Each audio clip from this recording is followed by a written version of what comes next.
last week on the Al Nicoletti Show. Without further ado, David Olds. David, my man. Dude, I it. am so happy to be here. You want somebody that's on the same journey with you, that's in it for the long haul. You don't have to be smart to make a lot of money. But you do have to do something to do it consistently over and over and over again. Pick a strategy that fits with your persona, that you enjoy doing, and go do it. The data is out there if you know how to go look at it. If you're in a city with at least 100,000 people, stay local. I promise you it's going to be so much easier for you than going virtual. Our job as a real estate investor is we are here to help people. When you're getting into deals, you have to think the wide spectrum of what your exit strategy is, right? A confused mind says no. People do business with people they know, like, and trust. That's a big one right there. So there's a reason why I know a lot about quiet title. Would you like to hear it? Oh, we gotta hear about it. I mean, I've got to hear I about it. don't want to hear the lawyer response. No. Scaling is not the end all be all. I tell people you will make less your first year or two of scaling than you would have by yourself. The way that I look at scaling is growing each individual business. I'm not good at everything. I understand very clearly the things I'm good at and the things that I'm not. And those things that I'm not, I'm going to outsource to somebody who can do it better. That's huge advice. If you don't want to be on camera, at least be doing that. At least be documenting what you're doing, because people are watching. The people that love you will watch it, and the people that hate you will be rooting against you, but they're still watching. Don't try to do something that you don't love, because it won't last. Look at that right there, everybody. Look at this. Thank you again, man. Thank Once you, again, I no, appreciate thank you. you. Love it. When David Olds was in the studio, it's just crazy. That was like a few weeks ago. When he was in the studio, I mean, we really went through a whole lot on that episode, talking about everything from dispositions to closings to the mindset to stuff that he was talking about with when you're really good at that one thing and you're not focusing on the other stuff, delegate, learn how to delegate. And there's just so many little tips and tricks that David talked about. So David, if you're watching, had a blast, man. I was so happy that you got to come into the studio, sit here with me, and we made the new record of 3 hours on the Al Nicoletti Show, which was absolutely insane. So that was a lot of fun. If you missed any of that episode, make sure you go check it out. And you can check out all the guests that have been on the Al Nicoletti Show, season 1, season 2, season 3 on Apple, Spotify, Google Play. And of course, you can catch the video version on YouTube under Al Nicoletti and Facebook under Al Nicoletti. And the Al Nicoletti Show is all out there. You can see all those guests. So this is the season finale, season 3 finale. Mike, can you believe the season 3 finale? No, we're both over here like, this is unbelievable that we're about to hit December. November 30th, we're about to hit December. It feels like we were in the studio like in July and we were like, wow, like the season's flown by. And you know, what's the rest of the season going to have in store when we took a little break in July or June, and it's just crazy that we're here. And I just want to say to everybody that's been watching, you know, it's been a blast. I want to make sure I bring on the best people that we can have on the show. And I thank you for watching and continually following the episodes and following the guests and following the show. It's awesome. So tonight, you know, I bring you the season 3 banger. I bring you the closer, El Cedador, Max Jimenez. You don't want to miss this episode. This was not by like, oh, I'm bringing Max on at the end. No, I wanted to bring the closer on right at the end. I wanted this guy to close the season out. And I just want to make sure everybody, you have a notepad, you have a pen, take notes, because Max has been in this game and he's been crushing it. He's out in Arizona, but they're doing deals all over the country. And what Max is able to do with cold calls and being able to talk to people on the phone, you don't want to miss it. So for the season 3 finale, you know I got to do my thing. So I hope you all enjoy it. I hope it's jam-packed info for you and you can take a lot from it, especially in the crazy market that we're in, right? Where, you know, who knows what's going on, and every deal counts right now. So you want to focus on that. So I hope you enjoy it. Let's rock this thing. Hey, everybody, my name is Al Nicoletti. I'm an attorney here in Florida, and welcome to the Al Nicoletti Show, where I bring on real estate super investors, rising rock stars, movers and shakers, and leaders of clubs in their community that educate, entertain, and inspire all things on Florida real estate, and bringing on the best of the best in all the niches in the real estate world. Whether we are in residential, family, commercial, land, learning about adjacent things with branding and marketing, just like we had Mark Drager on. Whether we're learning things in short-term Airbnbs and the things you have to know in that world. I mean, there's so many different ways and people that we're bringing on that can help educate you, entertain you, inspire you on how you can really level up your business, pivot maybe in your business. Maybe you're thinking, I have to change what I'm doing right now because of the way the market is. I need to figure out what the best strategy is. Maybe it's a long-term position, a long-term hold, like Alex Rose talked about. Maybe talking about things that you really have to focus on with like mobile home parks, like Neil Timmons talked about. Maybe get into those kinds of things with industrial, commercial types of things. But these are the kinds of people that we are bringing on the show to help you take your business to the next level. On my show today, I bring you El Cerrador, the closer, Max Jimenez. This guy is always on fire, always bringing the heat, and I love this guy. I was so happy that I met Max at Ricardo Rosales' Real Estate Entrepreneurs event, Attend Growth. I remember I saw Max, and Max didn't know who I was, but I've seen him online. I've seen him do his thing with content. And I remember I get up to speak about probate, and I'm thinking, man, I know Max. I've seen Max. Max is probably going to love this stuff. And I remember we connected in the VIP section. I was like, man, I'm so happy we get to connect. And it was crazy, the stories we were going back and forth. The content guy was filming, and we were just having a blast because Max has seen so many different things with sellers, direct sellers, crazy deals, wild deals, the bizarre, and how to overcome those situations. And that's why I was so happy that Taylor posted the reel that Max and I had at Wholesaling Live. I was like, what timing is that before Max comes on the show to talk about the buying out of interest, and he'll dive into that. But Max, he's been doing this in real estate for quite a while, knows how to talk to these sellers. We're going to dive in on mindset and understanding some of the best practices that you can get into when you're getting into the calls, when you're getting into training, and some of the things that a lot of first-year investors, or even investors that have been doing it a couple of years, were trained differently or weren't trained the right way. And he's going to help reframe a lot of those issues and change that mindset, change that frame of thinking, so you can feel comfortable really getting into the game. So without further ado, let's welcome him to the show, Max Jimenez. Max, what's going on? Hey, what's up, Al? Good, man. How you doing? Man, I'm fired up. And as I said, when I saw you on the calendar, I'm like, the closer's here. He's going to close off season 3, the finale.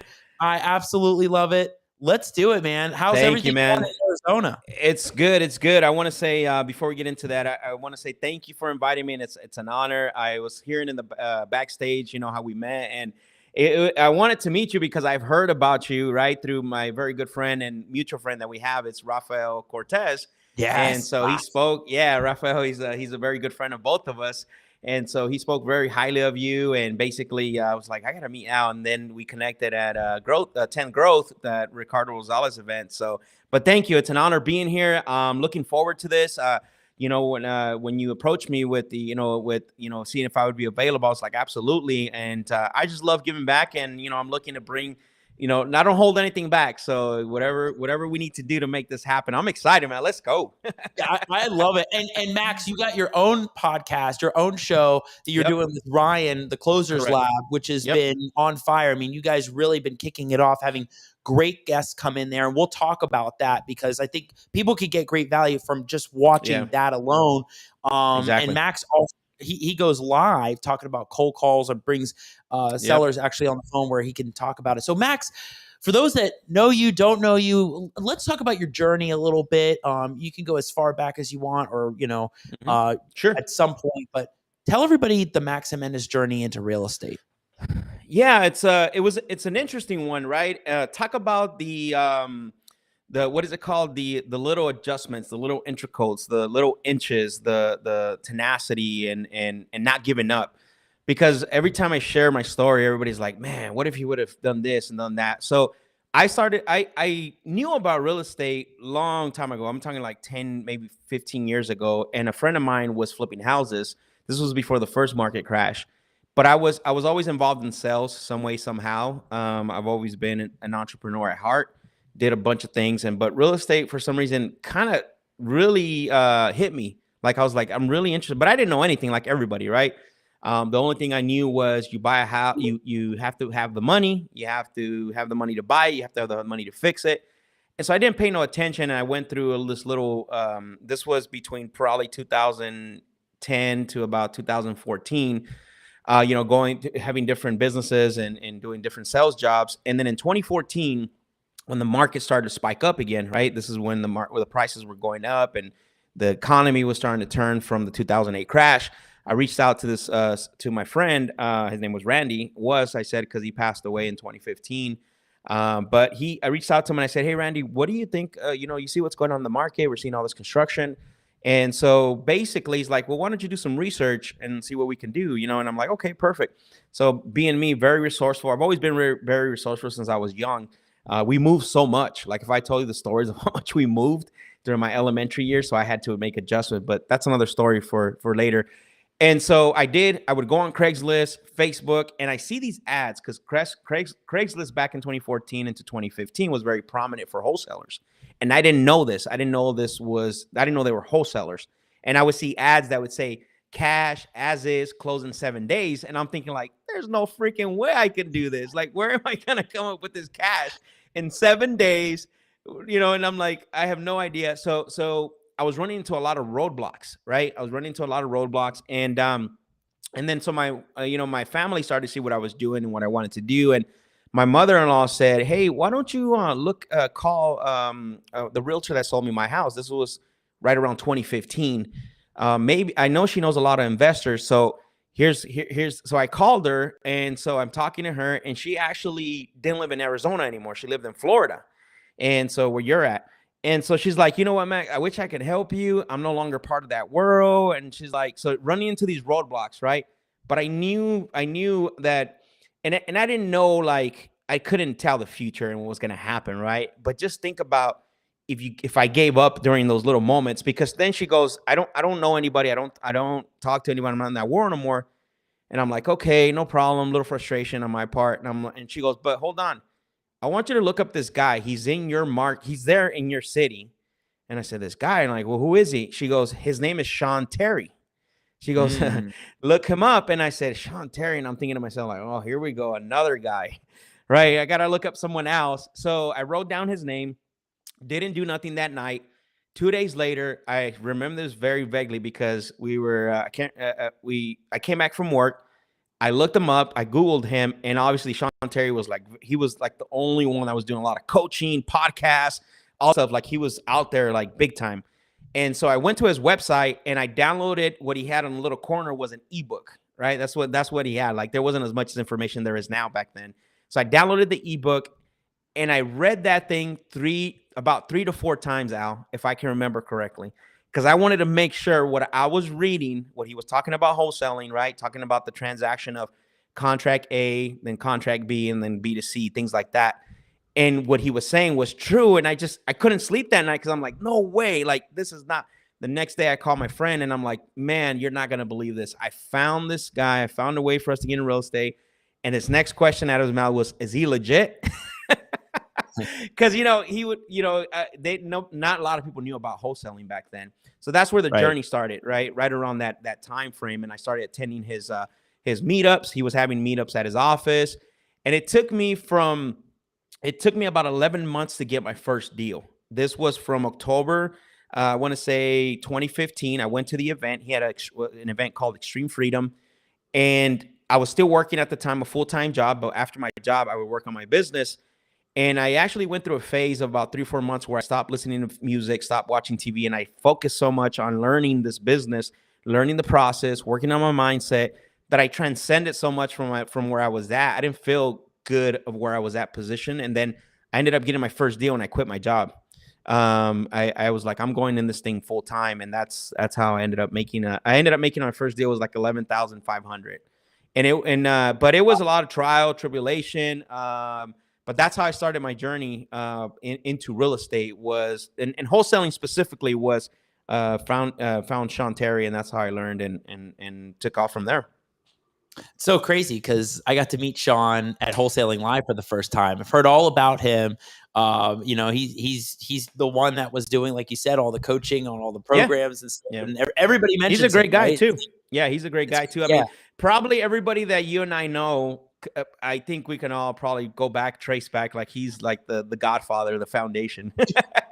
That's so cool. Yeah. Mac, you're rattling off 2015. You're rattling off the fact that you blocked out a lot of the noise. It's crazy. You did it. You rose pretty quickly to the level you are. Especially after all the foreclosures and stuff. I mean, you really hit the sweet spot right when things started picking up, which is Correct. really impressive. But also the thing that just came out to me, and jumped out to me, was you really wanted to make the change for yourself. And then what exactly. you did was you block out TV, you block out distractions, and you focus 3 to 4 months heavily on doing that. That's something a lot of people don't do, or they're not trained to do, don't have the discipline to do. Yeah. What was your mindset during that time? Because I understand what that's like. Like, I can relate to that, but I think a lot of people people strive to find that so that they could really level up, right? People that want to level up their stuff and let's focus. What was that mindset like? I want to set this up because I think the first thing we need to understand is that I think why people struggle right now with that specific thing is because there's too much information, right? So where do we settle down at? What information do we get and we settle down in? So in a way, I am extremely happy that I started when I did, because it was only Sean Terry and it was only like a couple other guys, right? It was only a couple guys that I listened to that were in the entrepreneur space, right? So there's a lot of confusion, and right now I don't want to say confusion, but there's too much information where it's creating that confusion. And so I want to lay that down because I think that's the problem that I see today is too many people are listening to too many things and trying to implement too much stuff in their business. Where when I was back in 2015, all I wanted to do was get out of my job. I was tired of living the 9 to 5, paycheck to paycheck, struggling. And I knew what I found in wholesaling was going to be my vehicle. I made the decision that was going to be the vehicle. And I took off 100% committed to making that work. I didn't have any other noise that was distracting me. It was like I would go out, put bandit signs on the weekends with my son. I would write letters. I would door knock. I drive for dollars.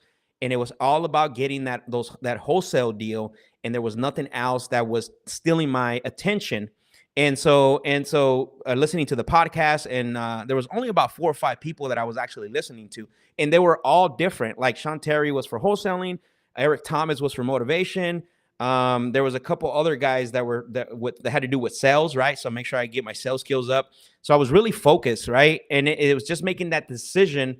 I didn't have a lot of noise, but it was making the decision that real estate and wholesaling was going to be the vehicle that was going to get me out of my situation. And that's really what I committed to, whatever time frame was going to take me. And if I needed to get away from everything that I was doing. And the second piece to that is having the support system. Got to get around people that support and believe, right? Because it's very true. And I'm going to say this throughout the show is social media ruins a lot of good things, right? Like, you are the average of the 5 people that you're around with, right? That's awesome. Social media ruins that, but it's so true. There's power in that.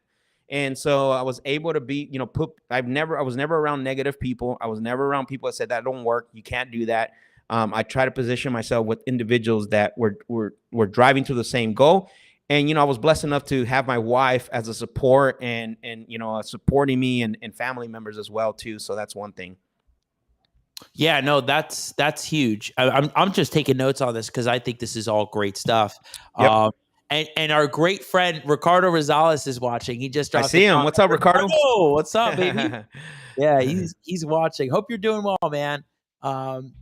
Having all this experience and background really helps, Max, because support system and surrounding yourself around the right people, that is so important, like right now, right? A lot of people are talking about that because, a year or two ago, it was like, oh, the market's great. When it's a bull market, everybody's having a great time. But when it's a bear market, you really start figuring out like your groove and your pivoting, right? So surrounding yourself around those right people is good.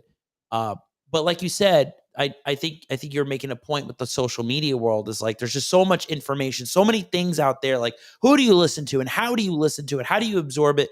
What are those things? Is your advice to those people that just watch everything or listen to all podcasts, just find those specific people, the people that are taking the stage, that have the platform, and just find those and stick with it and run with that? Is that the whole goal?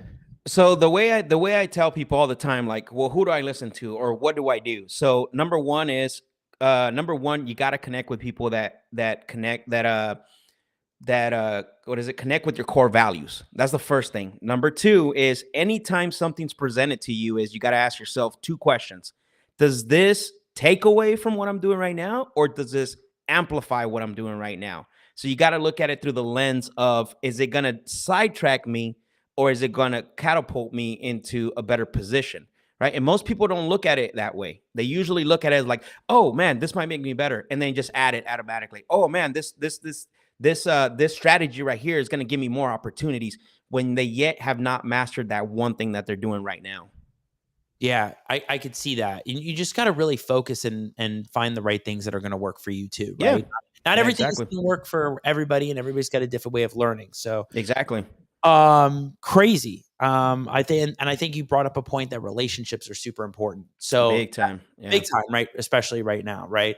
Yeah. So tell everybody, Max, when it comes to your world and what you do every day, whether it's hopping on the phone with sellers, really getting into negotiations, closing the deal, really kind of want to start from the beginning of what that Sure. looks like, right? So when you're trying to source deals or trying to get deals, what are some of the best deals or leads that you find have just been gravitating to you lately as this is worth going after? This is worth going after. Because it really starts at that point, right? It starts at identifying what's going to be the best lead, or what's Yep. going to be the best lead source, so we could drive in revenue. No, for sure. It's funny though, because I'm kind of a what is the word? Contrarian or Contrarian or something. I can't say pronounce it right. Contrarian. Yeah, exactly. So I'm a big believer that the best list is the one you can consistently follow up and consistently hit, right? Because most people, they go from list to list, and we understand that one call closes happen, but that's not the norm, right? Like that's social media stuff. So there are lists that will give you a higher percentage because the situation is probably there's a little more distress than others, right? But I always tell this to new salespeople is you have to understand that a situation is not motivation. And you and I know this because how many people we help, how many people we've talked to. A situation is not motivation. When there's motivation is personal. Is the situation impacting them personally, financially, or emotionally? That's the thing that we have to discover. So going back to the list is, yes, there are lists that you can niche, kind of like probate, out-of-state absentee owners. Right now, there's going to be some mortgages that are going to come up due, right? Unknown equity. So there are some lists that do have a higher percentage of conversion based on the situation. But that doesn't mean that there's motivation there for the seller to sell to you, because I can tell you, I've bought properties at auction where I've been in the living room making them an offer and they did not sell to me because they were still stuck. There was no motivation. The pain wasn't there personally. So I said, okay, we won't do business. And then I waited to the auction day and I went and bought it. So you have to be able to understand and how to navigate those things. The list itself doesn't always make and break the business. Now, our business is always about increasing percentages of conversations, sales appointments, and contracts, right? So we always got to we obviously have to consider that. Yes, there are lists that will give you some higher percentages of converting, but the conversion still has to come by discovering, if you have a true prospect or a suspect at that moment. Interesting. So like you're differentiating situational versus motivational, right? Yeah. And so Yep. just because it's the pre-foreclosure list doesn't mean it's motivational. Exactly. People are thinking, oh, well, that's just going to be it. I mean, that tends to be one of the better lead sources, because those are people that have to do something. They got to make a decision. Yep. But how are you able to source the ones that are more motivational? Like what are the things that you're listening out for that you're like, okay, this is somebody, because I guess at this point you're like, I got my list. I'm cold calling. Sure. You know, you're diving into this. What are those things that you're listening for to say, wait a second, this one is more motivational than somebody I'm going to waste a lot of time with? Yeah, no, for sure. I'm a big believer in we've all heard of the 4 pillars, right? We've all heard that. Like a lot of people talk about that. However, the way I outline the 4 pillars is motive and timeline. So if I'm calling Al and I'm talking to Al, and you know, whatever situation that is, Al, whatever, pre-foreclosure, you just inherited the property, it doesn't matter. If I know that my co-caller talked to Al raised his hand, the next thing I'm going to do, right, so I'm going to follow up with Al, and then I'm going to say, hey, you spoke with my team members. They say you might be considering selling the property at 123 Main Street. I just wanted to give you a call to see if that was true and you had some time to talk, right? So my thing is what I want from that little conversation right there is I want engagement. I want you to reciprocate, right? I want engagement. I want Al to say, yeah, man, I did talk to them. You know, I just don't know yet what I'm going to do. And here's what's going on. Now I'm getting motive, right? I'm hearing a little bit of motive. We don't have to dive deep in the introduction, but I want to hear at least a little bit of motive where it's not just like, well, just make me an offer. What do you think that, what can you pay me? Like, to me, that's becomes more of a logical conversation. I'm looking to find out if you have a problem that my solution can solve, because at the end of the day, I'm looking to get this property at the cheapest possible, right? And my solution is not going to fit everyone, excuse me. So I'm definitely looking for that. For the 2 pillars, I still talk about price and condition, but not until I'm in the call, when I know that I have you engaged, you're willing to answer questions. You gave me permission to ask you questions, and now I'm going to discover how, you know, the timeline that you're working with. Condition for me is left in the back pocket until we're now negotiating. I'm going to use condition as leverage. Most people start right off the back like, well, tell me about the big ticket items. Right in the 5 minutes of the conversation, like, well, I mean, like, everything's fine. What do you want to know? I just changed the AC. I just did this and did that. Like, and we have no idea if these people are going to be actual sellers or they're going to do business with us. Right. So you're really in the beginning trying to dive into maybe some of the pain points, right? Or you're trying to see like, what's their situation, what's going on, like family wise, or, you know, why do they need to go through this, or what are they looking for, and maybe just finding those emotional pain points before just getting into all the other logistics with buying it, right? Correct. I don't want to know, like, I don't want them crying right on the intro. Let's just put it that way, right? Yeah. But I want to know at least. So I have what I call questioning games. So if I call Al and Al's like, well, I don't know, you know, maybe. So that's what I call, you know, wishy-washy. Maybe for the right price. I'm still going to ask a few questions. I'm going to acknowledge your concerns, right? Okay, for the right price, what does that mean? Okay, what actually has you consider selling? Is it property rented? Is it occupied? Once I feel I have enough engagement, so what I'm going to do next before I continue trying to get the pain points and trying to get a lot of motivation, what I want to do next is I want to create a host and guest relationship. How do I do that? I say, hey, Al, you know what? I really appreciate you today for taking my call. Do you mind if I share with you how these calls normally go really quick?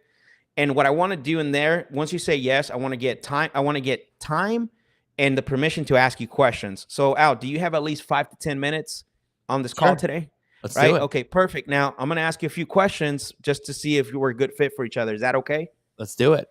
So then now I know I got your permission. The time is there. So when we get into the middle, because too many times what happens is a lot of salespeople will just rattle off and we'll start asking questions without even having the permission of the seller, right?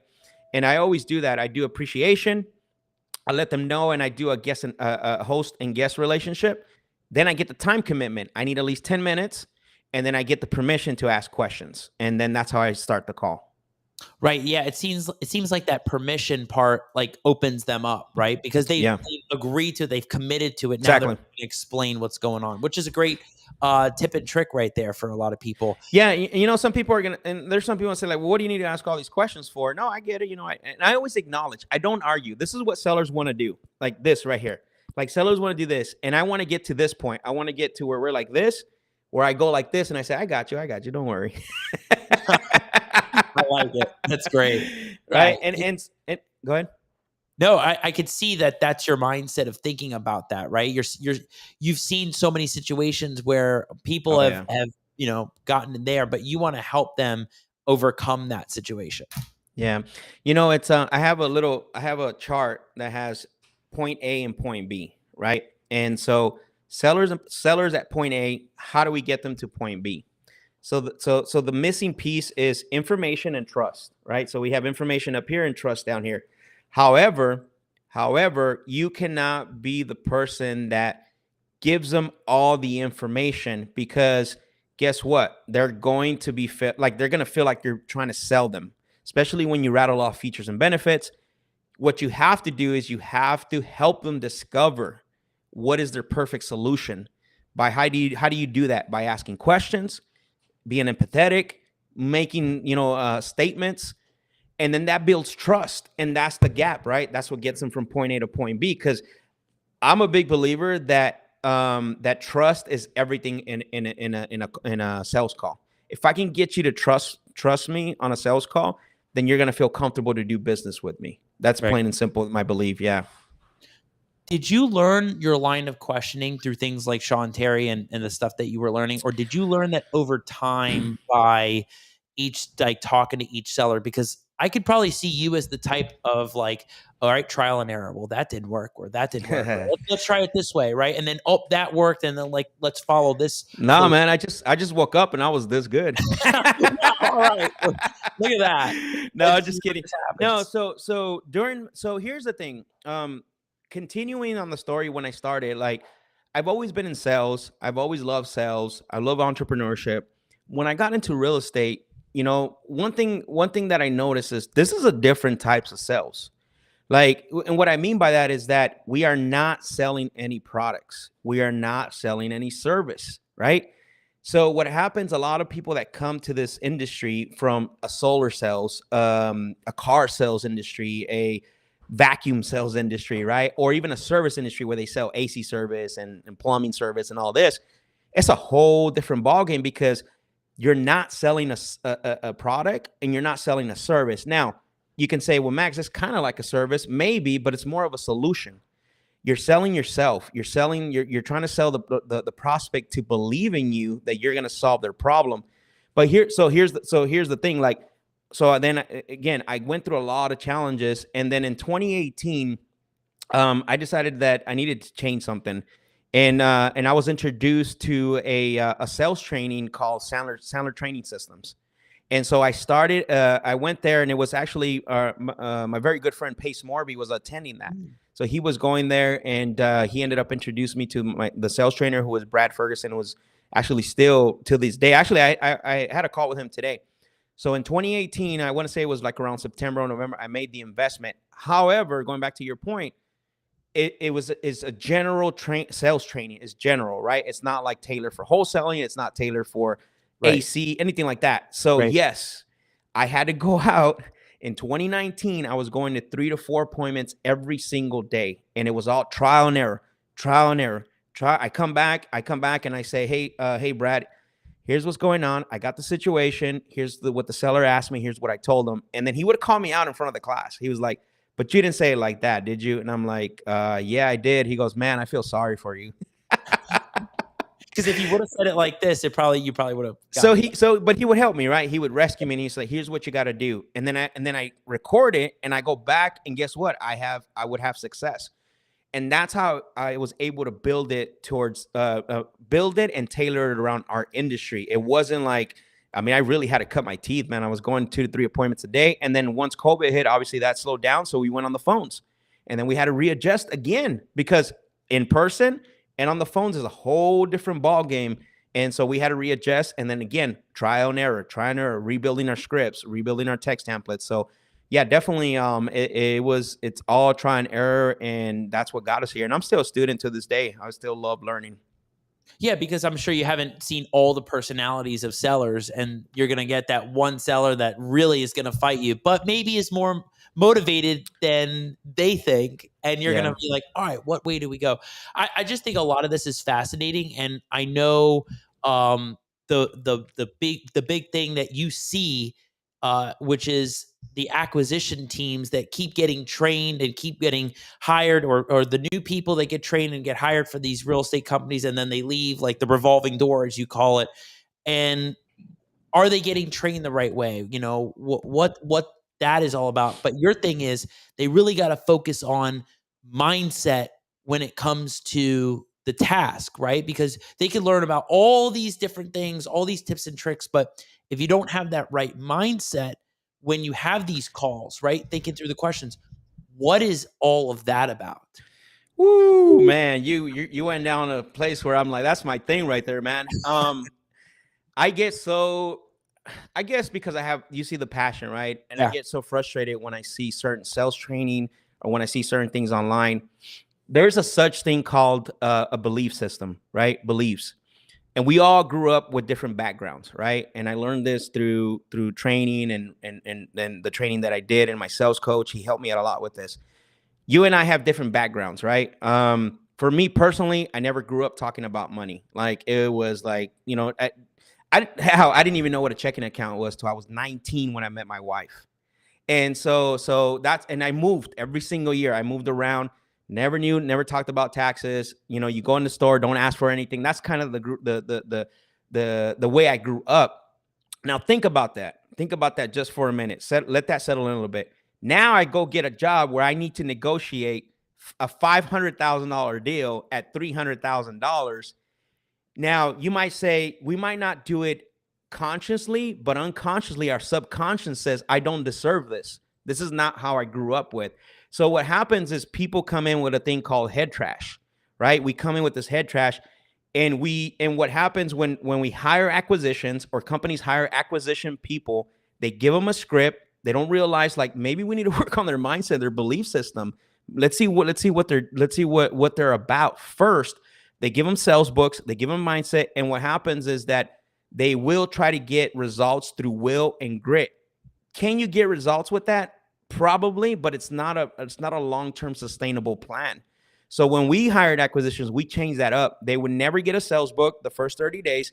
They would get books. They would get mindset books. So they would get three books. So they would get the Power of Ambition by Jim Rohn. They would get that helped them to understand, like, you got to be ambitious for this position. You got to understand what is your ambition besides the money, besides this. The second book was Extreme Ownership by Jocko Willink. Make them understand that they need to take ownership of their position, right? And the things that they do, right? Without making excuses. And then the second one was a toss between Think and Grow Rich and the Millionaire Mindset. Now, this is all happening within the first 30 days. Are they making calls? Absolutely. But they're not making calls to the hot leads. We're trying to find out how they handle conversations, how they handle the lows, also how they handle the highs. Because, you know, everybody has this different, but you're absolutely right. For me, the problem, that's why the revolving door is so big, because we don't train them to change their belief system. We don't train them to look at their position different. And then we don't train them to believe that they deserve the success that they deserve, right? And we want them to have success. Like, go negotiate all these deals. Like, that can't happen. Right. And I think it's very smart to hand out books for them to read during this process as well that can really help reframe their mind, right? You're helping them reframe their mind while they're in the task themselves, which is motivating in and of itself, because they'll read the chapters, they'll come in and be like, all right, I'm going to try this differently. And it's just motivating. So a lot of teams don't do that. 80% of sales for me is mindset. 20% is tactics. And what happens is a lot of sales trainings and a lot of operations flip that around. Is they put the tactics first. Like, use this line, use that phrase, use this power phrase. And it works. I'm not saying it doesn't work, but it consists on the long term. We're talking long term, like we want longevity. Like they there's a book, I can't remember the name, but it's called in the book, it identifies a group called at-leasters. And so you have like the high performance, you have the at-leasters, and I can't remember the low end, which they don't ever have success. But the at-leasters are very you have to be careful with them, because they'll at least try to make 80 calls. They'll at least try to show up. They'll at least try to get 2 deals. And that's a very dangerous place to be. And what happens, that's a lot of people in our industry for sure, especially in the acquisition manager position. Yeah, that don't take it all the way, or well, it's not that they don't take it all away. So let's say if I'm somebody that has this bad belief system, if I'm somebody that hasn't worked on my mindset, and I'm working for Al, and Al sets these high expectations for me, and man, I crush it this month. Man, I got 10 deals under contract. Let's go, baby. Yeah. I'm excited. And then the next month comes, and my subconscious says, damn, how did I get 10 deals like that? That's not me. Now Al's going to want me to do that every single month. Instead of coming in, having a different mindset, I'm going to crush it. I got 10 last month. I'm getting 15 this month. Right. So that's what happens. That's the trigger. And they go back to that subconsciously fall back to that. When you're doing your sales trainings, your calls, like you were talking about, like backstage, you had one today, like when you're doing that kind of stuff, what are some of the things that you're hearing on feedback from the different acquisitions people that they're going through? Like, what are some of the common red flags or situations? Well, for the first thing is the what is it called? The planning, like doing behaviors. Excuse me. Planning equals behaviors, right? Like doing the behaviors. Most people, what they do is, and that's one thing that I talk about, is you have to do the behaviors. You have, which can be translated to your planning.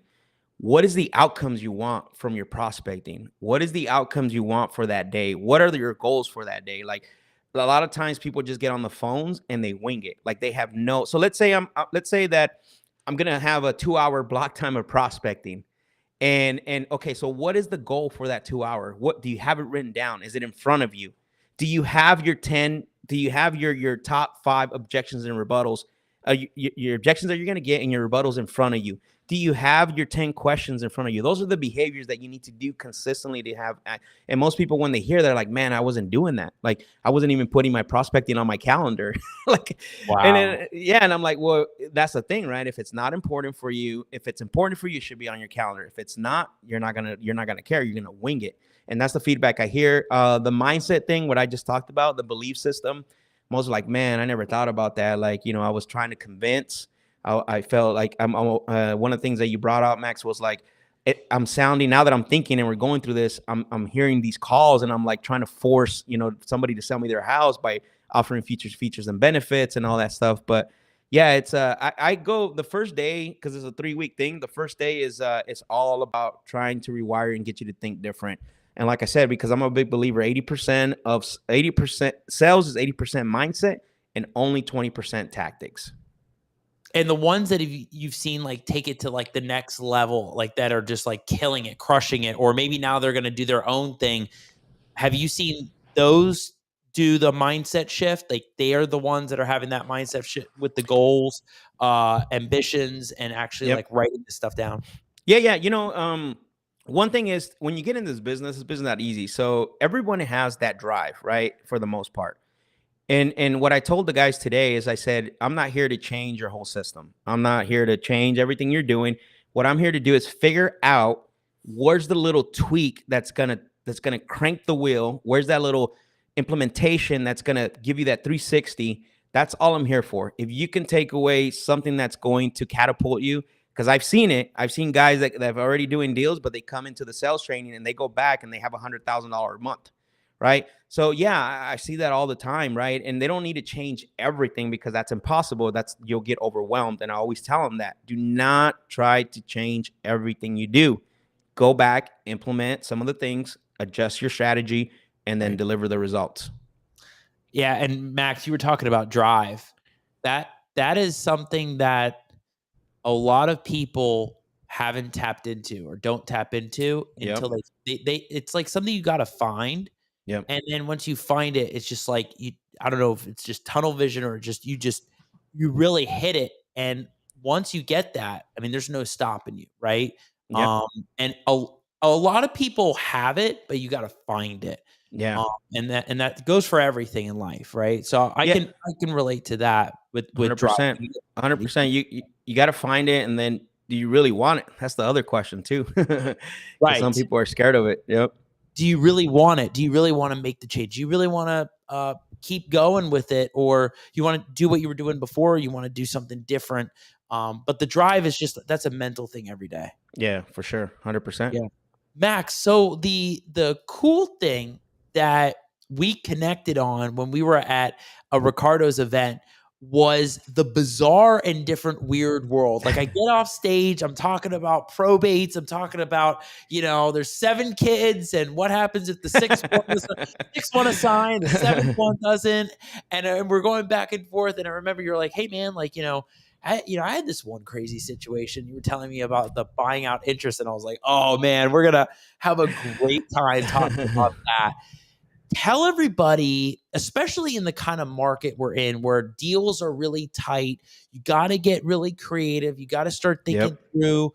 It may not just be about buying the house. It may be about what the cash opportunity is. So, we'll talk about partition, but talk to everybody about starting to think outside the box, starting to think outside of what's happening in this world.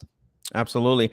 One thing I this morning when I was because I helped my sales coach, he wanted me to come in and do something for him. I talked about this, that between, I would say 2019, when when we found out about, or 2020, sorry, when we found out about COVID and the prices started to go up. So going up a lot. Like Phoenix was 10 to 15% every month, right? Appreciation.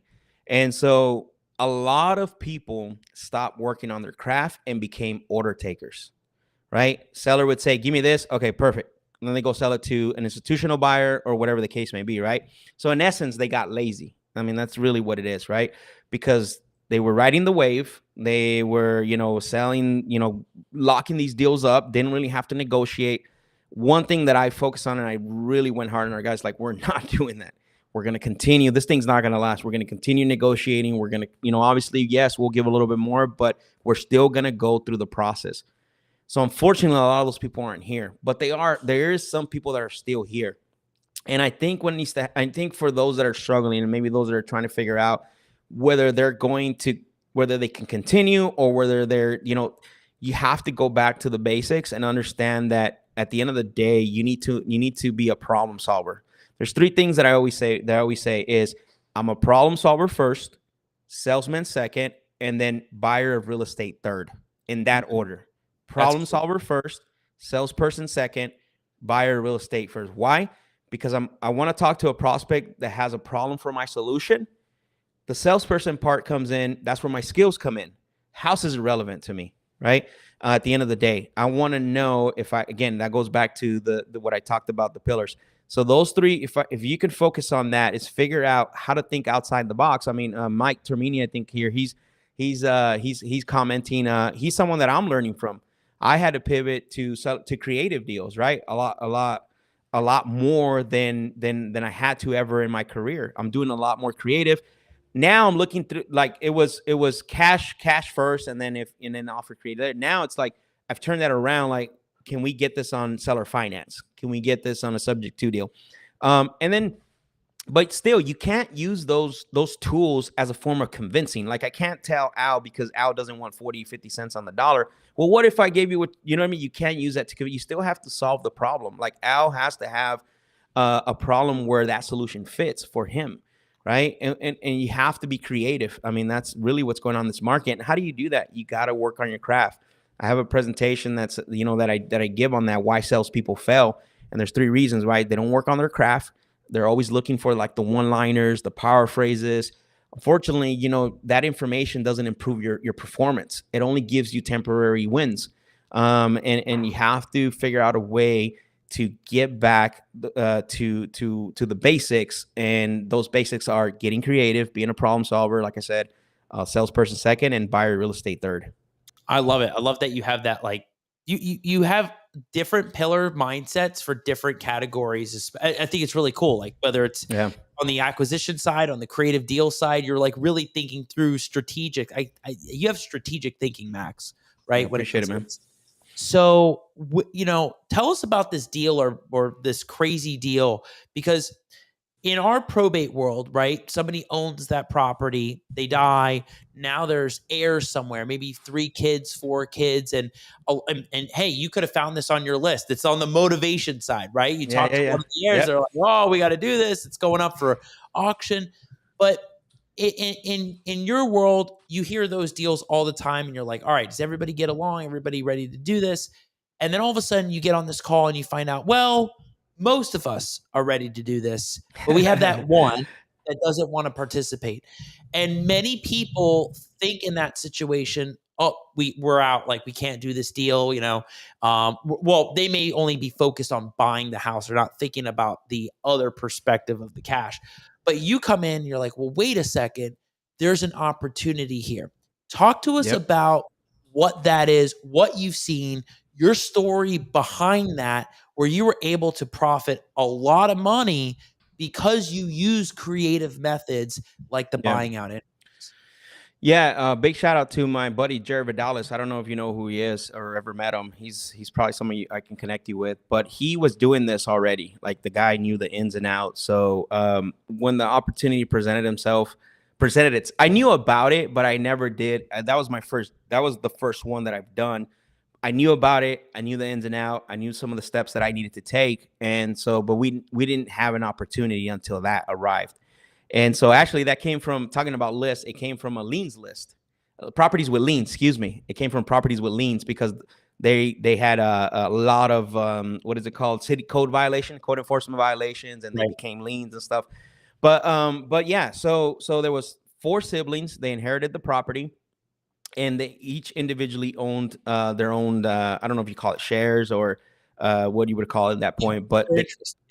their interest, excuse me. They each had their own interest. The way the property got titled was they each owned their own interest, 4 interests individually, 25%. And so one of the siblings was actually living in the property. He never moved out. Like this guy probably was living there since he was born, probably. And so the other 3 siblings were married. They had their own life. They had their own property. And my acquisition guy at that time, his name was Rodrigo. He actually connected with one of the siblings, which it was 3 brothers and then a sister. So he connected with one of the brothers. Very, very easy guy to talk to. Really easy to communicate. We knew he wasn't the main guy that was going to make the decision. He was going to have an input, but he wasn't because we could tell right away. So he says, and throughout the conversation, we find out there's these other 3 siblings that we got to call, right? So unfortunately, were only able to get 2. So it was him and then the 2. The 4th sibling was still living in the house. That guy had no communication. So I told him, I said, let's do this. Let's book a call with all 3 of them. And then we used we used a system where it would call all of them at the same time, and all they needed to do was pick up the call. So we made it really simple for them. But when we got on the call, what was interesting is we started the call with him because that's who we had built rapport with. And I noticed it was him and the other brother. They were really nonchalant, cool. They want to do it. But the sister kept going, I don't know. I could tell like there was something. So what I did is I stopped talking to them, and then I focused my direction to her. And I want to get her input. What are your thoughts? What's going on? And that's how, we were able to get a lot of information. We found out that the 4th sibling that was living in the house actually threatened them with violence. They went out to talk to him. He chased them off with a baseball bat. So we knew we had a battle in our hand here. So, so then they were open to the idea because we pitched it to them. Here's what we've done in the past. We did a whole 3rd-party story, and they're like, we could do that. They're like, well, definitely. I mean, there's an option for that if you guys are open to it and you guys want to go that route and get rid of your situation completely. Because we found their fears. So the fear was the brother was violent, right? That was the first thing. The second thing is that they were afraid that something was going to happen to the house, and they were on title. Because, if something happens, it can come back to you. It could always a problem. Someone gets killed or whatever the case may be, right? Who knows? So they didn't want to deal with any of that. So we found the pain points of everything that had happened. And sure enough, it was a little bit of going back and forth with the price. And then at the end of the day, we position ourselves. So in sales, position and leverage is really crucial when you're negotiating. So we position ourselves as we're taking all the risk. We're going to alleviate you from all the problems. You don't no longer have to worry about anything happening. We're going to take care of the 4th sibling because there was still a little bit of concern, right? What's going to happen with him? Right. And so, yeah, we ended up settling for a total of $21,000 on the purchase price, $7,000 for each. And basically, we ended up getting the agreement signed. They each signed, and we wrote it out to where Al Nicoletti selling 25% of his interest, we put it in the other, in the term section, worded it that way. And then the fun starts from there because it got really interesting from there. Well, yeah, I think the first point is that, and this is what you we were really talking about on the reel. The first point is that a lot of Correct. people are surprised that you could actually, because everybody's thinking buy the house, right? In a wholesale deal, really, they're not thinking about buying the house. They're looking at the assignment fee and the spread. Yeah, exactly. So this really isn't much different if you're thinking about this, because in these situations with individual interests, you can buy out the interests. You're not necessarily buying the house, but you're buying interest in the house. Correct. But you're buying it at a price that is way lower because it's in a distressed situation, because you don't get that 100%, right? Yep. What were some of the factors that went into that price point? Because we haven't even told people what the ARV really was on that house, which is like the cherry on top to the story, because it's just like, psh. But like, how did you start valuing the 7,000? So what was interesting is it was sort of a default. Check this out, because like what I mean by that during the conversation is they were wanting to get 21. They came up with the number first. They threw out a number and it was $21,000. There was a little bit of miscommunication on the $21,000 where they didn't make it clear. And maybe we didn't clarify either. So they said they wanted $21,000 each for their interest. And so when the acquisition guys came and told me, I'm like, yeah, I don't think we're gonna be able to do that. We need to go back.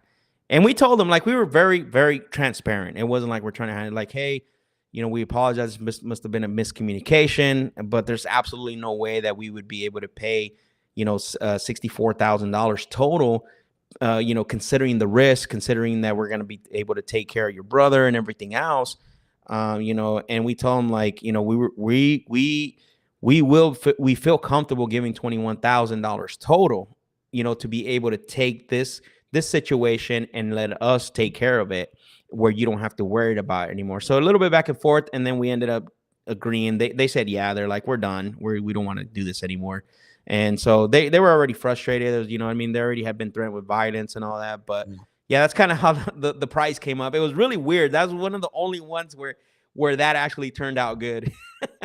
I can see that just getting so frustrated to the point where they caved in because it was something over nothing, right? Yeah. Like, that was the thing too, I bet, is that they were at least offered something for the house. What was interesting now is, and I don't know, maybe you can speak on this a little more. They said that they had talked to 2 attorneys before us, and that I don't know what they tried to do or whatever. They didn't expand on it, but they said that not even the attorneys could help them, which was kind of interesting. I don't know what type of attorney they talked to, but that was like one of the things. They were very surprised when we approached them with this, and that's what motivated them, because they already tried to do something before. Right. Besides go and talk to the sibling, they already had talked to 2 attorneys, and for some reason it sounded like the attorneys weren't able to help them, which was interesting.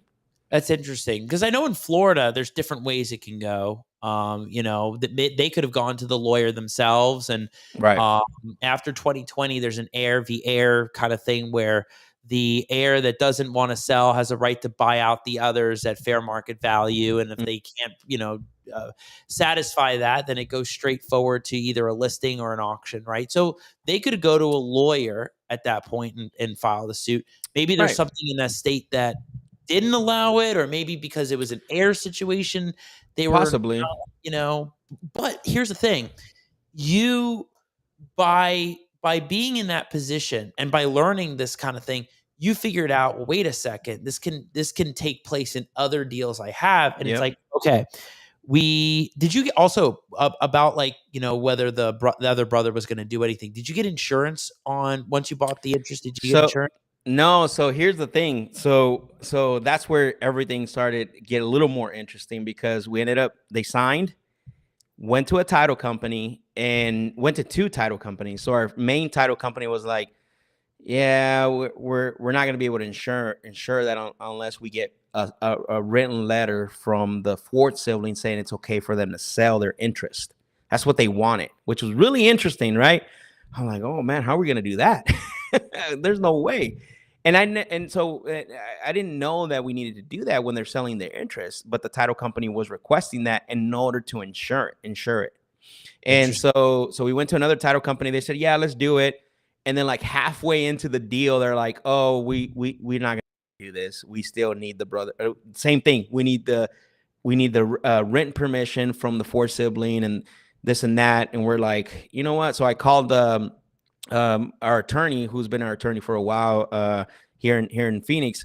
And I said, hey, can you help us close this deal? Like, you know, we didn't get insurance on it.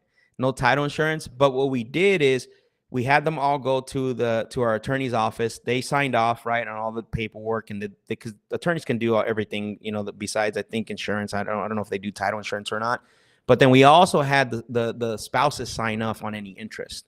So that way we own the 25%. Nobody can come, right? Hey, I paid the taxes on that through my checking account, anything like that. So you have to be careful with those because they could have an interest. So then we just took the risk. We felt like at $21,000, it was worth the risk, whether we lost that or not, right? Like the upside was way bigger than the downside.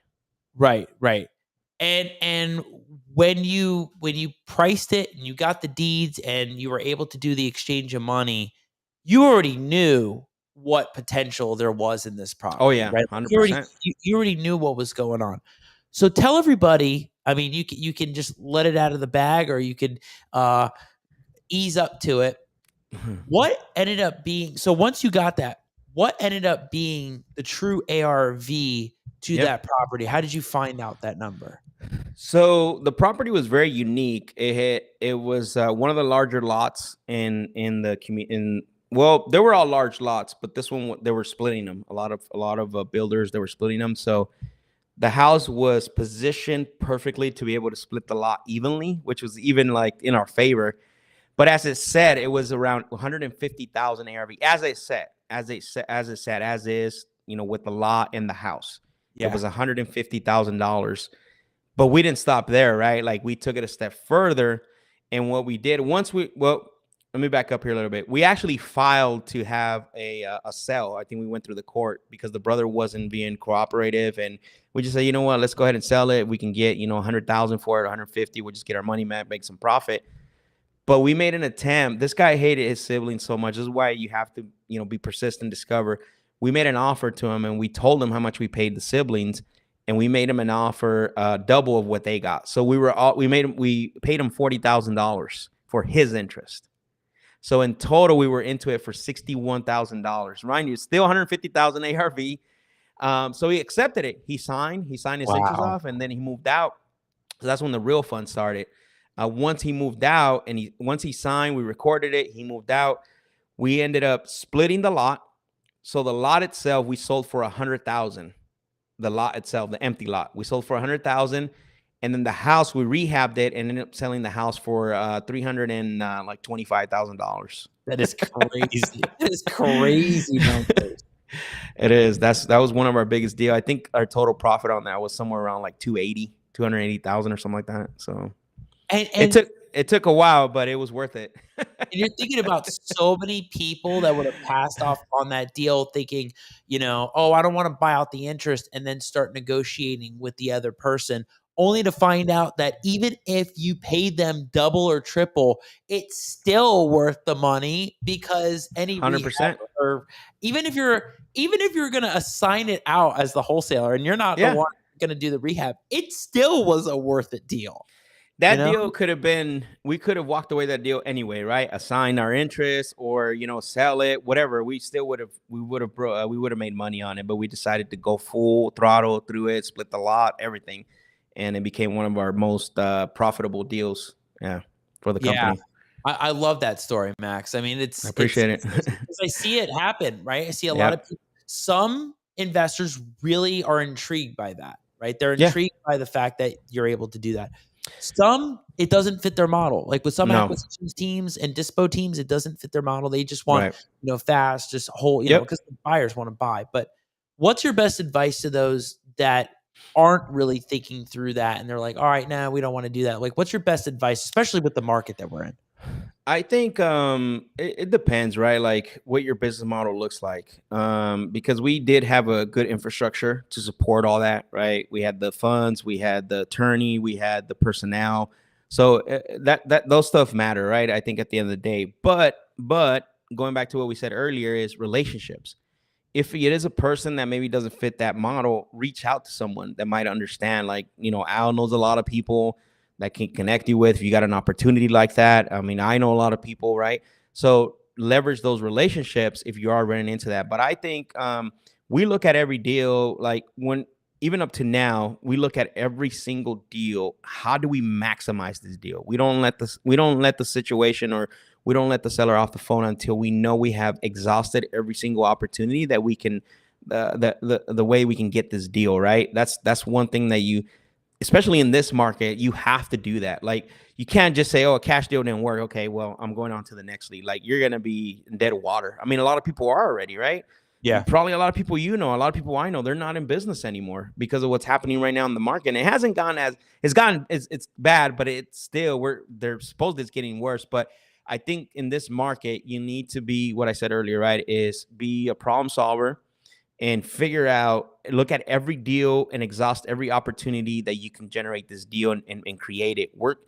Bring the seller, make them your partner. Get out of your box, because that's the only way that you're going to survive in this business right now in this moment. Max, are you doing seller term deals? Yeah. Mm-hmm. How have you been able to really work through those and educate the seller on that side of the thing? Because I've talked to numerous investors that love creative finance. And when I first didn't understand what doing term deals, I was like, oh, okay. And then when I really understood it, I was like, whoa, why aren't more people doing this? But then I could see you getting into this and really educating that seller. Yep. How do you really educate them out there? I think so. Two things: sellers are now more open to talk about, because I always say this is, regardless of what's happening in the market, regardless of what we're seeing as investors, interest rates going up, guess what's the one thing that never stops happening? Life, right? Life happens.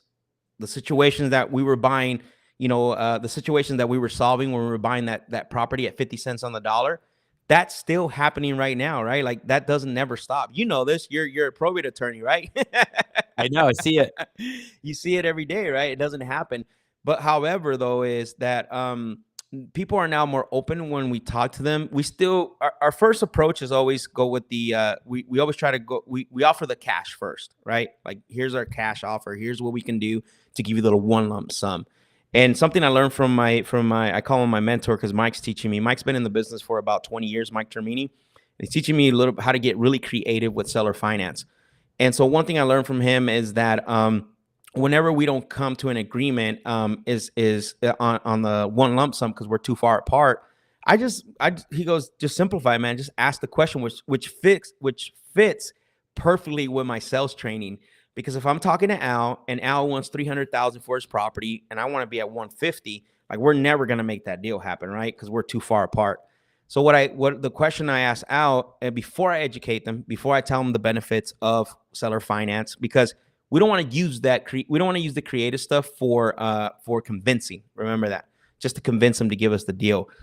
If it could be a solution that fits them based on their situation, then my next question is going to be like, hey, my next statement and question is going to be, hey, Al, unfortunately, it sounds like we're too far apart to give you a one lump sum. Something we've done in the past with other sellers where we can't agree up on the one lump sum is that we were able to provide a different solution where we can buy the property. So my question to you, Al, is if I'm able to give you what you're asking, your full asking price, how much time do you feel comfortable giving me so I can pay that off? Right. That's a question that you ask the seller. And then guess what's the seller's question answer is going to be next? And they'll be like, well, I don't know. How does that work? Or how much time do you need? Right. So now the conversation starts because they got to be open to have that conversation of a creative deal. Like they have to be open to that. You can't just use it to convince. You can't just use it to try to, get the seller to sell you. It has to be a mutual understanding because it's a little bit different. But then when we get the conversation going, I don't talk in like, I don't use buzzwords. I don't use the word term.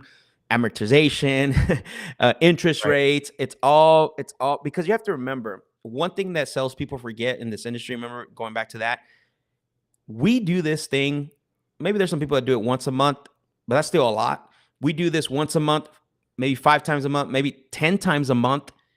Sellers that we talk to only do this once or twice in their lifetime. And we forget about that. And what happens is we talk to them as though as we were talking to our you know, our network or our friends, right, that are in this business. And we forget about that. We forget about that aspect of it, that these people there's an emotional attachment to this. This is the only house they lived in for 20 years, right? And so you have to remember that. Like, so you have to get away from using buzzwords, which I don't, you know, when I talk to them about terms, I don't say the word terms. I always say, hey, you know, I always ask, like, how much time do you feel comfortable giving us? And if they don't know, and I just coach them through it. That's all I do. I coach them through it. I say, well, every seller's different. When they ask me, well, how much time do you need? Every seller's different. Some sellers give me 110 months, 120 months. Some sellers give me 240 months. It just depends on their goals. I don't know what your goals are, Al. You tell me more about what you're trying to accomplish. What's your next step? And then we can figure out a solution and put it together that fits what you're trying to accomplish. So now I make them a teammate of mine, right? I don't try to convince them and, oh, I can give you this, or here's the terms, here's the amortization schedule. Yeah, because that's going to get really confusing. They don't even know what that is. And they're going to ask a lot of questions. And if they have a lot of time, that is when this is really going to be beneficial and useful, right? If they know that they can either make more or the same amount off that deal over time, it's going to make sense. It sounds like they potentially make more. They will. And that's what I'm learning. See, so again, I'm a lifetime learner student. My whole mindset has been negotiate. Now, with Mike's help, I'm kind of doing a mind shift right now, and I'm struggling. I don't want to say I'm struggling, like having a hard time, but I have to remember in the moment when I'm talking to sellers, because I'm always positioning myself and leveraging how can I get this property at a discount, where now it's like, no, Mr. Seller, I'm giving you what you want. You're going to get more, you're going to make more money, and then structuring that behind it, right? Like there's a lot of benefits to them doing this, just like there's a lot of benefits for us, because, you know, they avoid the capital gains tax, right? They don't have to take care of the property anymore. They will get more on the long run as well too, and they're making money, right, based you know, from the payment. It's definitely a really interesting strategy right now. I see a lot of people that are doing it. I know Pace has been a big one of that. Loves doing that kind of stuff. And a lot. It's funny, I'm glad you brought that up, because this industry is really interesting, right? So, you know me, what do you know Max what do you know Max for? If closing the deals. Exactly, right? Nothing else. That's it. So it's funny to me, because as the market changes, you know, everybody changes title, and you see the Instagram reels, you see, like, now they're experts of creative finance. Now they're, you know, before it was like they were dispo expert, and then the year before that they were acquisition experts. It just blows my mind, because it's crazy, right? Like, people shift with the market, and some of them have no idea what they're talking about, and so you have to be careful. You know what's interesting though? The ones that are going to stay and the ones that are going to be sustainable are the ones that are going to have that message from the time they started it and throughout. Correct. Right? If you have that same message that you've been talking about for the last 5 years, and you're not pivoting completely off track, talking about something completely else, you believed in your message, and those are the ones that are credible, that are going to stick around, that are going to have that value. So I see what you're saying too, right? Like the idea that all of a sudden it's this and then that and then this, and it's like, well, you know, everybody's the expert in everything. It's like you really wanna find the people and latch on to those people that are doing it, that one thing or there's two things, and they're doing it well, and they're staying on message, staying on point, just like you, right? Like, you're staying on point, talking about this, closing deals. What do you got to do? You're not worried about the tips and tricks and negotiation rebuttals and tactics. You're focused on the mindset, the mind shift, and that is something that you're true to your message, right? You're true to, and you're going to stick to, and it's not going to change. Exactly. 100%. Max, I love all this info that you've talked about, all the things. I know a lot of people are getting great value from it. I know Mike's been commenting all night. So that's awesome that there's people out there that really can see the potential behind what you can do with these deals, what you need to focus on, all the things that people probably were focusing on. Well, now they're going to think, well, wait, how do we shift our mind into a different direction and make it better? Maybe for our teams, maybe not for them and what they're doing, but maybe for their teams, and which is huge. So, 100%. Matt, also tell us, escape the ordinary. We see it in the back. I got to ask, escape the ordinary. What's the meaning behind that for you? So I've had this phrase for a very long time, and I probably should get that made, but I found this. I can't remember where I found it, but I ended up buying. I love it. So I'm a big believer is that you should stand out and not blend in, right? So that's the phrase, escape the ordinary. And that's true to life for everything. One of the things is that I've never been a person where I look at people and I love what people do and I admire, but that's about as far as I take it, right? I never try to be this person or try to be that person. I never lost myself. And that's because of, being a big believer of how do I stand out and not blend in? I don't want to blend in. I want to stand out. I want to be, Max, right? And so that goes without saying, escape the ordinary, right? And one of the things that phrase, what I love is helping people. How do you escape that? How do you get out of the ordinary, right? Because I've been there. I've been in the ordinary space, and I know what it takes. I know that it's not just learning tricks and tips and things like that. It's a mindset. It's work. It's not what you see on Instagram. It's not like all sunshine and rainbows. And when people talk to me, like, this is what it's gonna take, right? There's no secret sauce. And I actually was talking about that today on my sales training, like. There's no secret sauce. It's putting in the work, understanding. I asked this question because in one of the presentations that I have, and I have a presentation called PAS, PAS, and what that is called planning, attitude, and strategy, right? And in the planning section, I asked this question before because I have a couple of questions that I ask, and I ask everybody, how often do you want to win? And they're like, well, every time I get on a call, every day, right? And I asked everybody, and they all said the same thing. And I said, I can probably take 100 people and ask them that same question. Nobody's going to say, you know what, Al, I kind of want to win on Tuesday, but on Thursday, I want to chill. And then I said, nobody's going to say that. Everybody's going to say, I want to win. Okay, so why don't you plan like it? Why don't you do the behaviors like you want to win every single day? Because if you want to escape the ordinary, that's what it's going to have to take.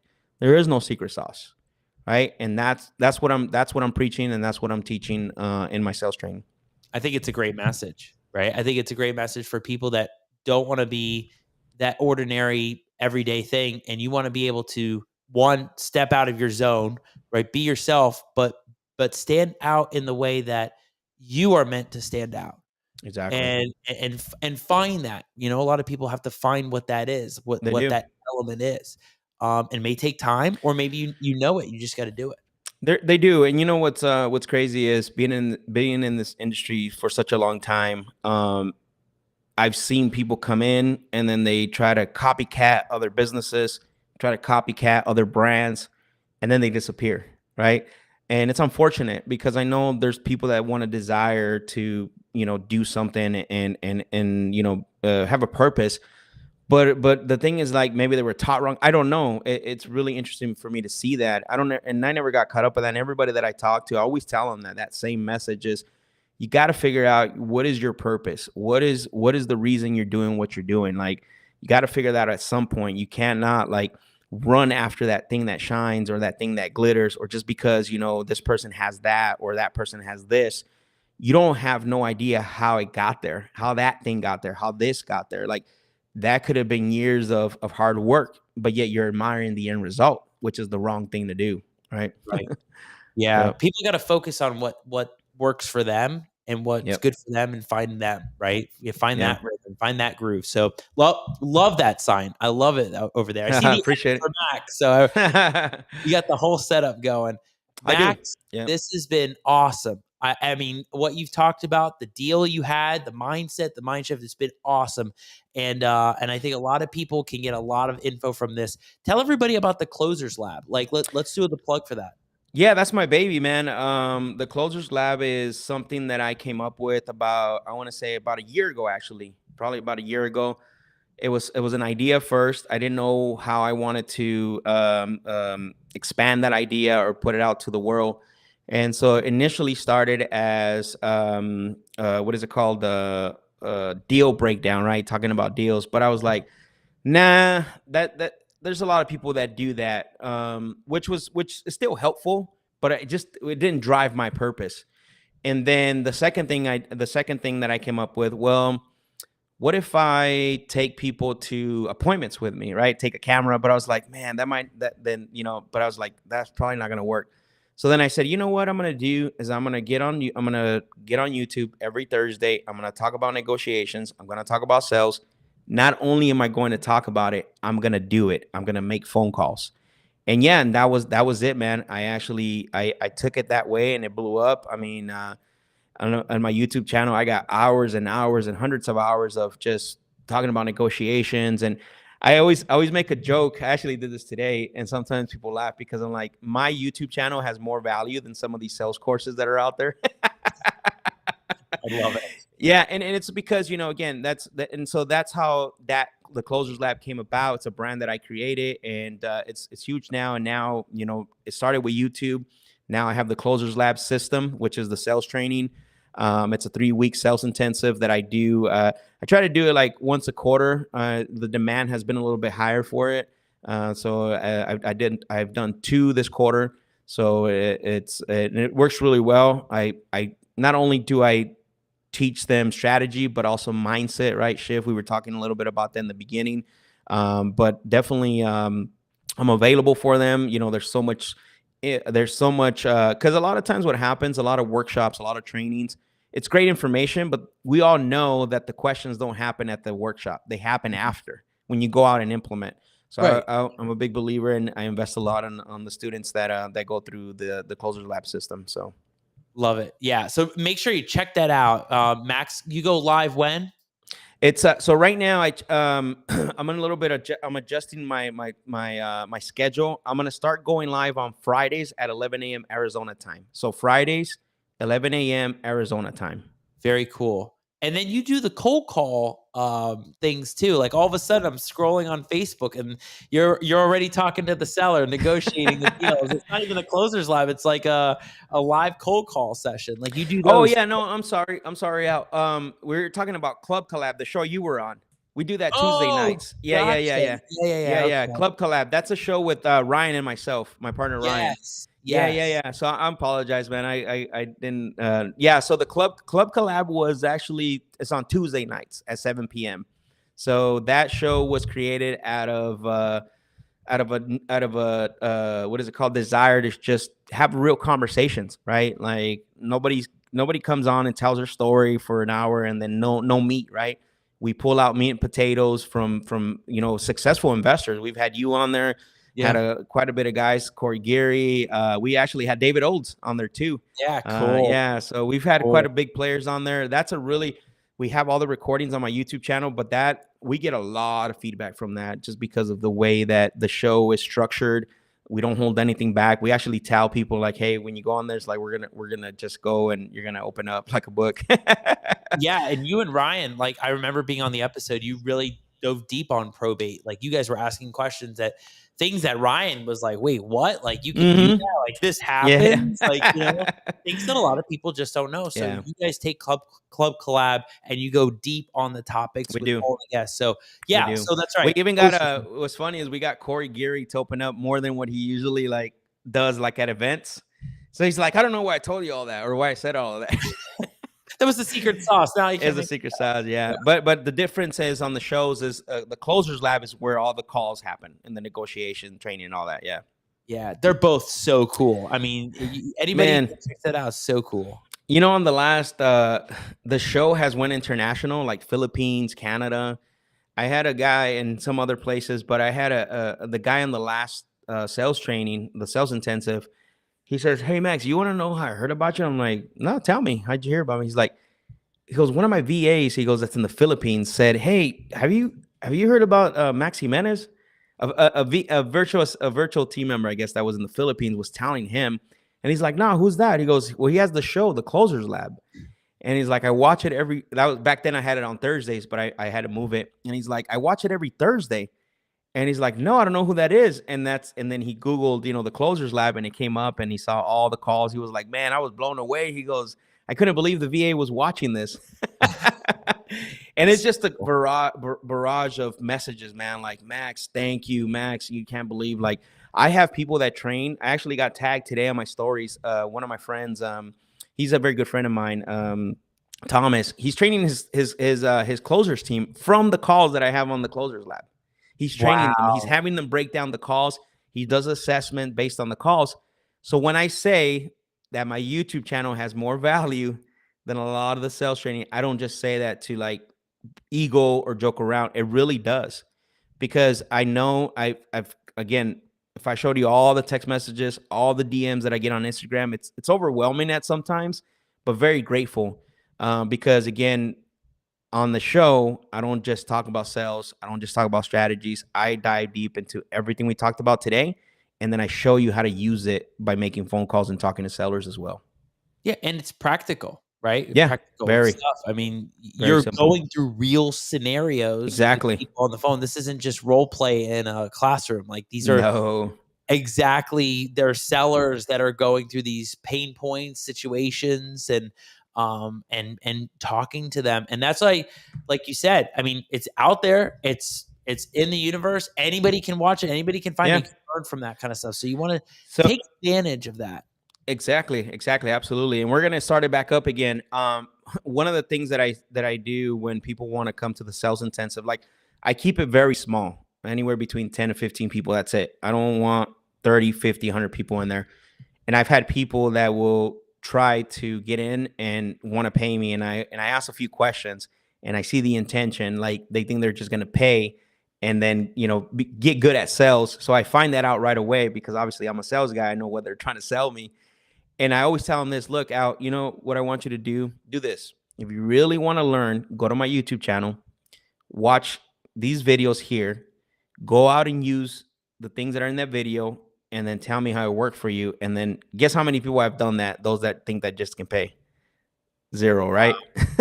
And I say that because I want them to understand that it's more than just a monetary, right? You have to put in the work. And I know for a fact people have had success just by watching the Closers Lab. It's amazing, man. I don't know if anyone else has that at that level anyways. I know there's people that show cold calling. I know there's people that show you how to talk to sellers. But at the level where I'm doing it, I hold nothing back. Like, I'm using all my strategies. I'm using all my tactics. I'm, like you said, right? Finding the pain points, messing up, things like that. Like, it's real raw. Like, it's all there. And again, I think that's why people give value. I actually had people like, some of the DMs were like, "Hey bro, I put my whole team on Thursdays. That's already on our calendar." Wow. On a roll, on a roll method right there. Yeah. Wow, Max, that's super cool that people can learn from this stuff and learn from, like, if the seller just all of a sudden hangs up and you're like, shoot, I wish I would have said this or said that. You can learn from, like, all right, well, Max tried that. Let's try this next time. So super Absolutely. cool. Absolutely. Max, I have absolutely loved having you on my show. Appreciate Again, I wanted you on as the closer, the end to season 3. Let's go.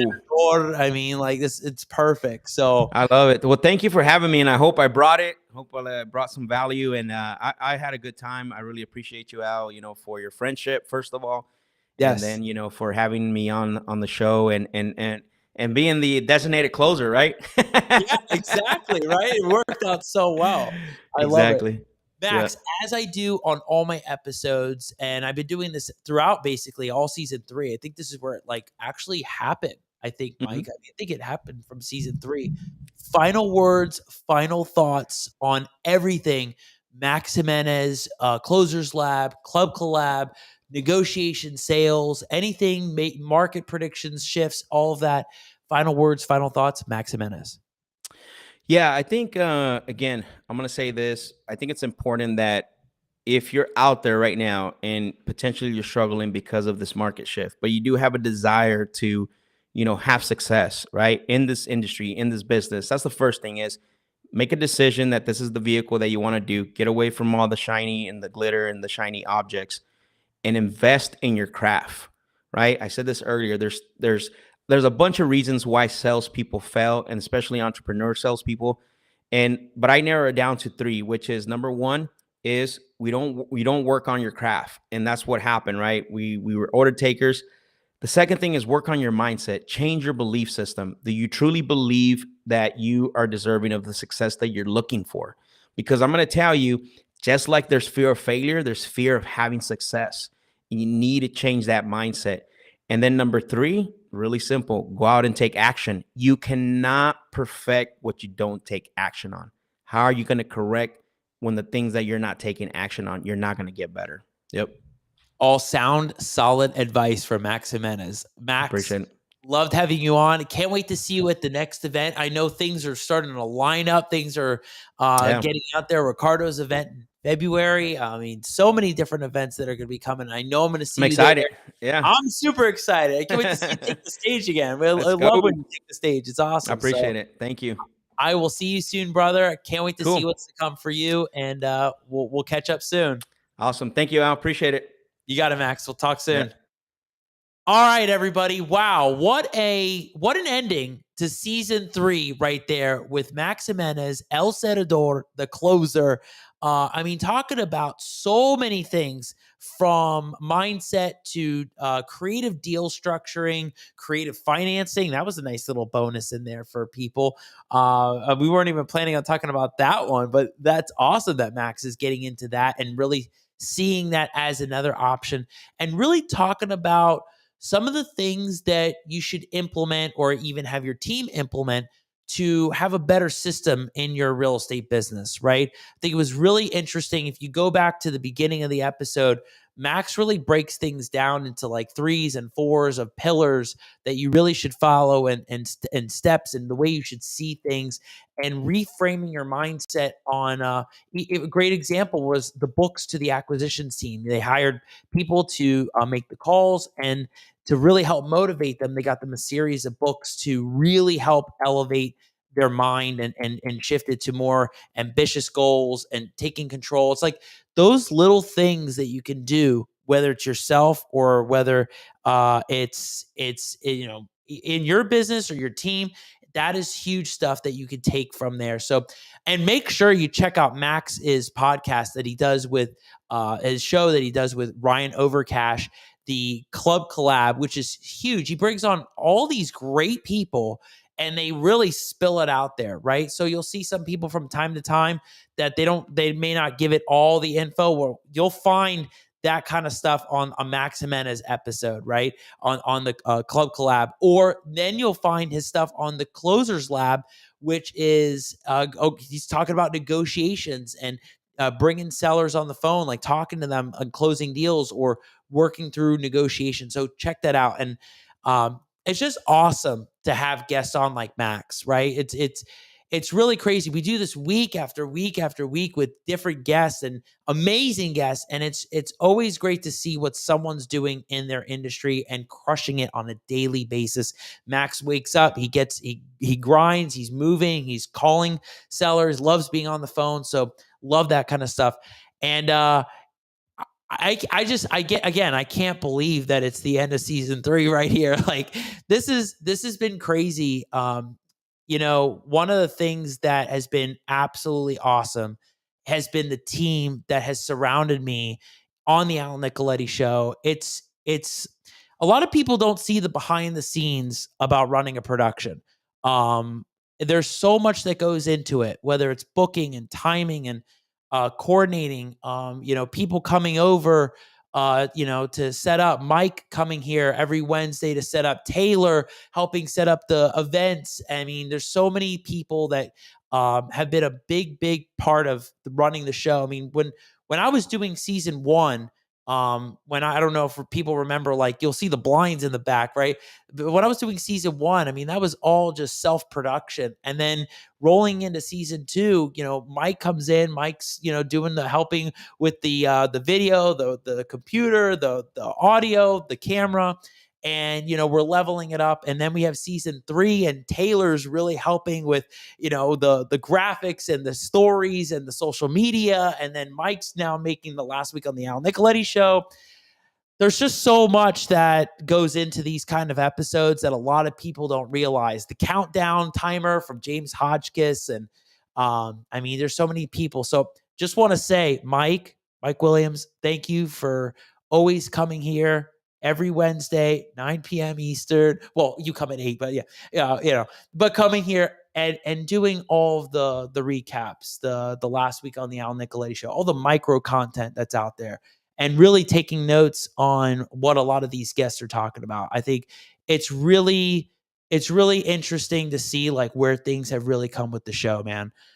It's the production side to us, it's like, I feel like we're still like in the Apple garage. It's hard to describe what that means. It still feels like the Apple garage, but like you would never know, right? But to a lot of people, there's a lot of things that go through this. And then Taylor, I thank you so much for helping with this whole year. I mean, you jumping in like November, October, and then, we were ending the season 2 then, and then you're jumping in this whole season. It's just been like, a splash. So Taylor, thank you so much for helping with all the socials and the graphics and setting up the restream, coordinating, and, everything that's been like. So that's crazy. And of course, all the people that have helped. I got to say thank you, Mom. I know Mom's watching out there. So thank you, Mom, executive producer, right? Thank you, Mom, for, helping and watching and all that. And I got to say thank you to all the followers, supporters, fans. Taylor, what do we call them? We'll call them all 3 tonight. Supporters, followers, and fans. And I think it's amazing that all of you watch, like Teresa. I mean, thank you for being on every Wednesday. I think it's pretty much, I don't know, maybe you're on or you're able to tune in.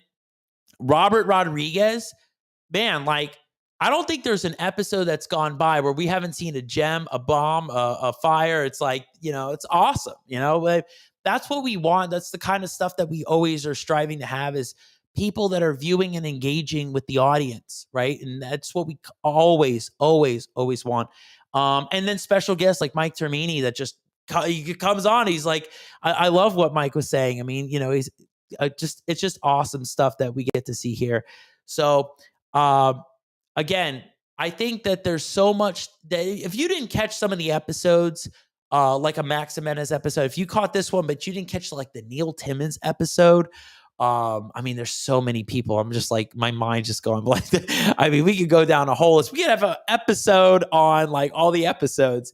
If you missed any of them, you really want to check it out. Everybody's pretty much got a different industry, a branding. Mark Drager.